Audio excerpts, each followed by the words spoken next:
Next question है, सही जोड़ी बनाइए, नीचे दिए गए कोट को सही उत्तर चुनिए। राजा भोज। ध्यान रखना, राजा भोज जो हुए हैं, राजा भोज जो हैं परमार वंश के प्रतापी शासक थे। और परमार वंश की जो स्थापना है किसने किया था? ये किया था उपेंद्र कृष्णराज ने। किसने किया था? उपेंद्र कृष्ण ने। हुआ क्लियर? ठीक है, ये क्वेश्चन पूछता है, ध्यान रखना। राजा भोज का संबंध किससे रहा है? ये रहा है धार नगरी से। ठीक है। नेक्स्ट है दुर्गावती। तो ध्यान रखना, गोंड वंश में प्रतापी शासक हुए हैं वो हैं संग्राम सिंह। संग्राम सिंह के पुत्र हुए हैं दलपत शाह। दलपत शाह का विवाह हुआ था रानी दुर्गावती से। ठीक है। ये इसका संबंध किससे है? वो है गोंडवाना शासन से। हुआ क्लियर? तीसरा है समुद्रगुप्त। ध्यान रखना, गुप्त शासक समुद्रगुप्त जो है इनका संबंध किससे है? वो है विदिशा से। हुआ क्लियर? और जो मौर्य सम्राट अशोक का संबंध किससे है? वो है उज्जैन से। ये ध्यान रखना, ठीक है। और उज्जैन में क्या किया जा रहा है? उज्जैन में 2028 में क्या होगा? कुंभ होगा।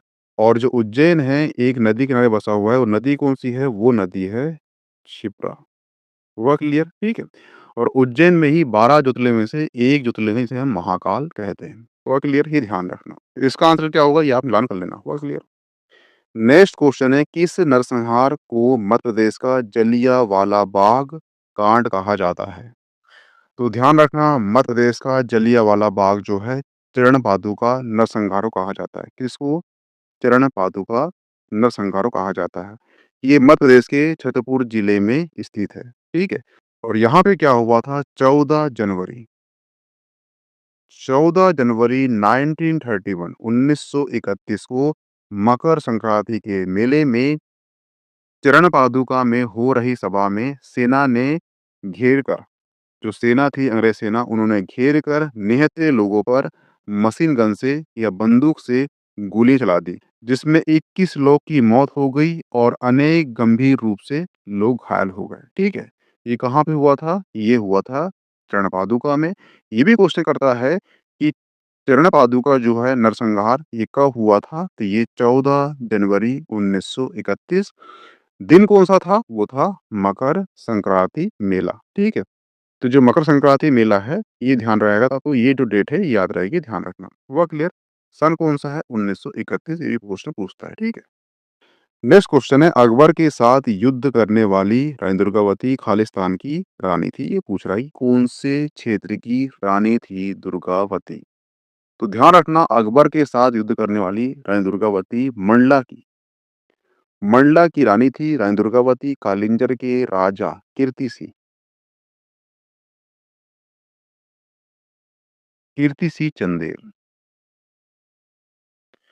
चंदेल की पुत्री थी। तो ये भी क्वेश्चन पूछता है कि ये कौन से वंश की राजकुमारी थी? तो ये चंदेल वंश की राजकुमारी थी। ये ध्यान रखना। इनका विवाह जो है गढ़कटंगा गढ़कटंगा के सम्राट हुए हैं कौन? संग्राम सिंह के पुत्र हुए हैं दलपत शाह। दलपत शाह से विवाह किसका? रानी दुर्गावती का। ठीक है। और मध्य प्रदेश में गोंडवाना क्षेत्र में रहने वाले गोंड वंशीय चार राज्य चार राज्यों पर राज करते थे। एक है गढ़मंडला, एक है देवड़ा, एक है चंदा, एक है खेरला। ठीक है। क्या है? एक है मंडला। ठीक है। दूसरा क्या है? वो है देव। तीसरा क्या है? वो है चंदा। और चौथा क्या है? वो है खेरला। ठीक है। ये चार क्षेत्र में इनका शासन था। इसी प्रकार जो है रानी दुर्गावती के पति दलपत शाह का अधिकार कौन सा था? गढ़मंडला था। ठीक है। इनकी मृत्यु के बाद जो है दुर्गावती ने 16 साल शासन किया है और वो गढ़मंडला में शासन किया। ठीक है।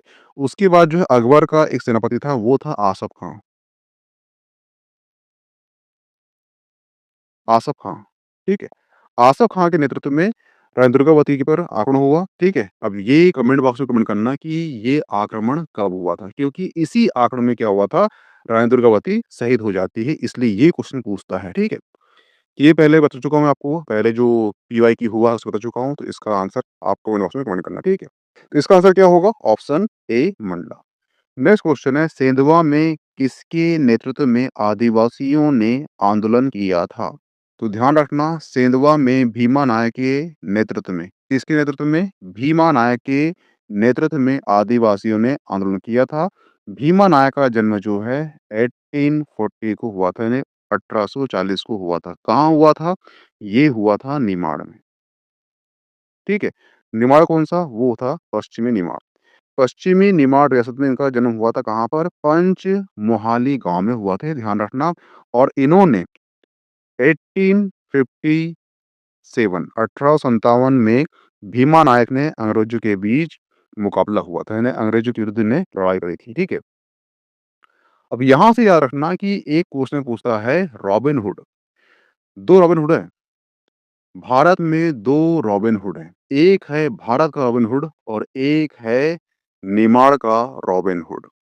अगर आपको क्वेश्चन आता है कि भारत का रॉबिन हुड कौन है, तो वो है टांटियामा।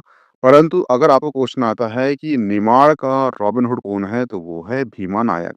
निमाड़ से नायक कर लेना तो आपको आसानी होगी, क्योंकि वहां पे आप कंफ्यूज ना होगे कि कौन सा रॉबिन हुड भारत का है, निमाड़ का है। ना से निमाड़, ना से नायक, ये रॉबिन हुड कहाँ का है? निमाड़ का है। अब बचे कौन है? अब बचे हैं टांटे मामा। टांटे मामा जो है पूरे भारत के रॉबिन हुड है। ठीक है, ये संज्ञा दी गई है ब्रिटिशों के द्वारा। ठीक है, ये ध्यान रखना। तो इसका आंसर क्या होगा? ऑप्शन है भीमा नायक। नेक्स्ट क्वेश्चन है, अंग्रेजों ने मंदसौर की संधि किसके साथ की थी? तो ध्यान रखना, 6 जनवरी, 6 जनवरी 1818, 6 जनवरी 1818 को सर सर थॉमस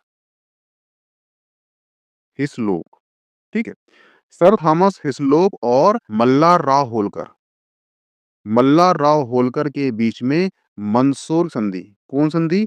मंदसौर संधि हुई थी, ये ध्यान रखना। ठीक है, ये ध्यान रखना कि मंदसौर, ये ध्यान रखना कि मालवा में एक ही लड़ाई हुई थी, उसे कहते हैं माहितपुर। माहितपुर की लड़ाई के बाद यह संधि हुई थी और इस संधि के द्वारा जो होलकरों ने सतपुड़ा पहाड़ी है, ठीक है, उसका जो निचला भाग है, यानी दक्षिणी भाग जो है, ये अंग्रेजों को दे दिया था। यहाँ से आपसे 3 क्वेश्चन करेगा। ठीक है। पहला क्वेश्चन तो ये कि मंसूर की संधि कब हुई है? तो ये 1818 में हुई है। ठीक है, पहला क्वेश्चन हो गया। दूसरा क्वेश्चन, किससे किसके बीच हुई है? अंग्रेज और मल्हार राव के बीच में हुई है। तीसरी, ये जो संधि हुई थी, इसमें कौन-सी लड़ाई हुई थी? तो वो थी माहिदपुर। क्या नाम है? माहिद। माहिदपुर की लड़ाई के बाद ये संधि हुई थी। चौथा, इस संधि में मराठों ने, होलकरों ने अंग्रेजों को क्या दिया था? तो वो दिया था सतपुड़ा क्षेत्र का दक्षिणी भाग। हुआ क्लियर? इसका आंसर क्या होगा? Option A. ये सारे पॉइंट जो है आपके एग्जाम पॉइंट ऑफ से इंपॉर्टेंट है। ये क्वेश्चन पूछ भी चुका है या पूछ संभावना रहेगी। हुआ क्लियर? नेक्स्ट क्वेश्चन है, बोधन दौवा किसका सेनापति था? तो ध्यान रखना, बोधन दौवा जो है सहागढ़ के राजा बख्त वली का सेनापति था। सहागढ़ राजा, सहागढ़ के राजा बख्त वली का सेनापति था। इसका आंसर क्या होगा? Option A. नेक्स्ट क्वेश्चन है, दिल्ली सल्तनत के दौरान 1401 ईस्वी में मालवा में स्वतंत्र राज्य की नींव निम्न में से किस शासक ने डाली थी? तो ध्यान रखना, दिल्ली सल्तनत के दौरान, यानी कि 1206 से लेकर 1526 तक, इसे बोलते हैं दिल्ली सल्तनत काल। ठीक है, इस समय जो है मालवा में स्वतंत्र राज्य की नींव किसने रखा, ये पूछ रहा है। ठीक है, तो ध्यान रखना, दिल्ली सल्तनत के दौरान 1400 ईस्वी में मालवा में स्वतंत्र राज्य की नींव डाली थी दिलावर खान ने। किसने? दिलावर खान ने। ऑप्शन बी आंसर सही होगा। हुआ क्लियर? जिन्होंने तैमूर के आक्रमण और साम्राज्य के विघटन के बाद 1401 में 1401 में मालवा को स्वतंत्र राज्य बनाया था। तो इसका आंसर क्या होगा? Option B Dilawar Khan Lodhi. ये, इसे आप स्टार लगा लीजिए। नेक्स्ट क्वेश्चन है, ग्वालियर के किले को किसने भारत के किलों की माला में मोती कहा था? यानी ऐसा कौन सा राजा शासक रहा है जिसने भारत के किलों की माला में मोती कहा है? किसे? ग्वालियर के किले को। तो ध्यान रखना, ग्वालियर के किले को बादशाह बाबर, जो बाबर हुआ है, उसने भारत के किलों की माला का मोती कहा है। जो बाबर हुआ है, उसने भारत के किलों की माला में मोती कहा है। किसे? ग्वालियर के किले को। 1398 से लेकर 1516 ईस्वी तक ग्वालियर तोमरों के राजपूत राजवंश के अंतर्गत आया है और राजा मानसी तोमर के शासनकाल में इसका बड़े पैमाने पर निर्माण हुआ है। तो इसका आंसर क्या है? वो है बाबर ने कहा था भारत के किलों की माला में मोती। हुआ क्लियर? ये ध्यान रखना। नेक्स्ट क्वेश्चन है मांडू के रूपमती महल का निर्माण किसने कराया था? तो ध्यान रखना मांडू के रूपमती महल का निर्माण 365 मीटर ऊंची खड़ी चट्टान पर स्थित इस महल का निर्माण जो है बाज बहादुर ने कराया था। किसने? बाज बहादुर। बाज बहादुर की पत्नी कौन थी? वो थी रूपमती। और इसी के साथ ही सैनिकों के लिए मांडू की सुरक्षा पर नजर रखने के लिए बेहतर स्थान के रूप में भी इस महल का प्रयोग किया जाता था। जो रानी रूपमती थी ये नर्मदा दर्शन के बाद ही अन्न ग्रहण या भोजन ग्रहण करती थी, इसीलिए बाज बहादुर ने ऊंचाई पर इसका निर्माण कराया था। तो इसका आंसर क्या होगा? बाज बहादुर। ऑप्शन ए सही होगा। हुआ क्लियर? नेक्स्ट क्वेश्चन है कन्नौज में गुर्जर प्रतिहार का मूल स्थान था। तो ध्यान रखना कन्नौज के गुर्जर प्रतिहार का मूल स्थान था गुजरात।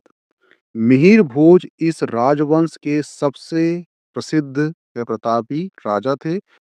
ये 8वीं शताब्दी के अरब आक्रमण का विरोध करने के साथ साथ पाल और राष्ट्रकूटों के साथ अपने त्रिपक्षीय संघर्ष के लिए प्रसिद्ध है। ठीक है, यानी जो कन्नौज है इसके अधिकार के लिए पूरे 150 साल तक एक युद्ध चला है जिसे कहते हैं त्रिपक्षीय संघर्ष, जिसमें पाल, राष्ट्रकूट और प्रतिहार थे। लेकिन इस त्रिपक्षीय संघर्ष में जो गुर्जर प्रतिहार थे जीते थे, उनको कन्नौज पर अधिकार हो गया। वो क्लियर? इसका संबंध एमपी की हिस्ट्री से भी है। कैसे? जो गुर्जर प्रतिहार है और राष्ट्रकूट है इनके सामंती कौन थे? वो थे परमार। हुआ क्लियर? परंतु क्या हुआ कि जब यहाँ पे 150 सालों तक त्रिपक्षीय संघर्ष चला तो जो परमार थे उन्होंने इनकी कमजोरी का फायदा उठाते हुए जो मालवा है यहाँ पर एक स्वतंत्र राज्य की स्थापना कर लिया। किसने? परमारों ने। और परमार वंश की स्थापना किसने किया था? उपेंद्र कृष्णराज परमार ने। हुआ क्लियर?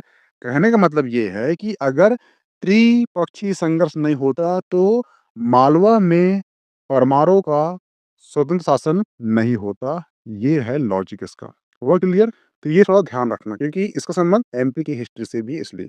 ठीक है, तो इसका आंसर क्या होगा? इसका आंसर होगा ऑप्शन बी, क्योंकि ये पूछ रहा है जो गुर्जर प्रतिहारे मूल रूप से कहाँ के थे? तो ये गुजरात के थे। हुआ क्लियर?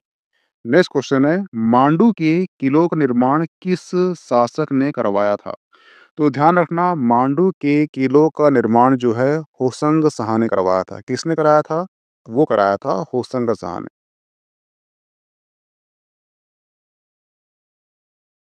हुआ क्लियर? ठीक है। और ये जो किले हैं मध्य प्रदेश के कहाँ पर है? ये धार जिले में है। ये भी ध्यान रखना, ये क्वेश्चन पूछता है कि मांडू किले कहाँ पर है? तो धार जिले में स्थित है। मांडू का यह शहर रानी रूपमती मंडप, होशंग शाह का मकबरा, बाज बहादुर महल, हिंडोला महल आदि विरासत स्थल यहाँ पर स्थित है। और यहाँ पर लगभग लगभग 40 से अधिक यहाँ पर स्मारक है। और ये स्मारक जो है 3 श्रेणियों में बटे हैं। ठीक है, एक कौन से हैं? एक है केंद्रीय ग्राम समूह, दूसरे हैं यहाँ पर रॉयल कॉन्क्लेव समूह और तीसरे हैं यहाँ पर रीवा कुंड समूह। यानी कि यहाँ पे जितनी भी इमारत है मांडू में वो 3 श्रेणियों में बटे हैं। ये ध्यान रखना। ठीक है, ये आपको मेंस में काम आएगा, पीटी में काम नहीं आएगा। ठीक है, हुआ क्लियर? तो इसका आंसर क्या होगा? इसका आंसर होगा ऑप्शन बी, होशंग शाह ने। हुआ क्लियर? नेक्स्ट क्वेश्चन है मैकॉल श्रेणी संबंधित है। तो ध्यान रखना मैकॉल श्रेणी सतपुड़ा श्रेणी से संबंधित है। और इस श्रेणी में धारवाड़ की कडप्पा चट्टानों की प्रधानता है। और इस श्रेणी में धारवाड़ की कडप्पा चट्टानों की प्रधानता है जिसमें लोह एस या फ्लोराइड मिलता है। इसका आंसर क्या होगा? ऑप्शन बी, सतपुड़ा श्रेणी। हुआ क्लियर? नेक्स्ट क्वेश्चन है होमो इरेक्टस का कंकाल कहाँ से प्राप्त हुआ था? तो ध्यान रखना मध्य प्रदेश में एक जिला है वो है सीहोर। ठीक है, सीहोर में ही हथनौरा। हथनोरा में नर्मदा होमो इरेक्टस खोपड़ी की खोज की गई थी। तो इसका आंसर क्या होगा? इसका आंसर होगा ऑप्शन ए हथनोरा से। हुआ क्लियर? ऑप्शन ए सही होगा। नेक्स्ट क्वेश्चन है 1956 में निम्नलिखित में से कौन सा राज्य मध्य प्रदेश बनने के लिए विलय किए गए राज्यों में से एक नहीं है या नहीं था पूछ रहा है। ठीक है, तो ध्यान रखना राज्य पुनर्गठन अधिनियम 1956। अब बताओ इसका आंसर कि और कभी आपको पूछ ले कि राज्य पुनर्गठन अधिनियम जो है ये 1956 में बना था, ये कौन सा संविधान संशोधन था? ध्यान रखना ये सातवां सातवां जो है संविधान संशोधन था, ध्यान रखना। ठीक है, क्वेश्चन पूछता है। और ये जो अधिनियम है भारत के राज्य और क्षेत्रों की सीमाओं का अधिनियम था, जो उन्हें भाषा के आधार पर, किसे भाषा के आधार पर, ये ध्यान रखना, भाषा के आधार पर व्यवस्थित करता था। और मध्य प्रदेश में शामिल किए गए राज्य विंध्य प्रदेश, भोपाल, मध्य भारत थे। लेकिन उपर्युक्त जो विकल्प दिए गए हैं उसमें नागपुर नागपुर जो है वो शामिल नहीं किया गया था, इसलिए इसका आंसर क्या होगा? Option A. हुआ क्लियर? नेक्स्ट क्वेश्चन है 1853 में अंग्रेजों ने नागपुर राज्य पर कब्जा कर लिया, जिसमें अन्य क्षेत्रों के साथ साथ खालिस्तान मध्य प्रदेश भी शामिल था। तो ध्यान रखना 1853 में 1853 में अंग्रेजों ने नागपुर राज्य पर कब्जा कर लिया था, जिसमें पूर्वी महाराष्ट्र, छत्तीसगढ़ के साथ साथ दक्षिण पूर्वी मध्य प्रदेश भी शामिल था। कौन सा? दक्षिण पूर्वी मध्य प्रदेश भी शामिल था, इसलिए इसका आंसर क्या होगा? ऑप्शन ए एमपी का दक्षिण पूर्वी प्रदेश। हुआ क्लियर? नेक्स्ट क्वेश्चन है 1588 एडी में आसिरगढ़ किले के ऊपरी हिस्से में जामा मस्जिद का निर्माण किसने कराया था? तो ध्यान रखना आसिरगढ़ मध्य प्रदेश के बुरहानपुर जिले में स्थित है। आसिरगढ़ जो है एक ऐतिहासिक किला, बहुत प्रसिद्ध है तथा इसका निर्माण जो है 14वीं सदी में किसने कराया था? वो कराया था राजा अहिर ने। अहिर राजा ने कराया था। हुआ क्लियर? ठीक है, और ध्यान रखना एक राजा हुआ है राजा अली खां। अली खां राजा अली खान ने 1588 में आसिर किले के ऊपरी हिस्से में जामा मस्जिद का निर्माण कराया था। ठीक है, तो इसका आंसर क्या होगा? Option A Raja Ali Khan. हुआ क्लियर? ठीक है, और इसके साथ ही जो आसिर किला है इसमें ईदगाह, बुरहानपुर में मकबरे और जहानाबाद में सीरी मस्जिद और कई इमारतों का निर्माण कराया गया है। तो इसका आंसर क्या है? इसका आंसर है ऑप्शन ए राजा अली खान। हुआ क्लियर?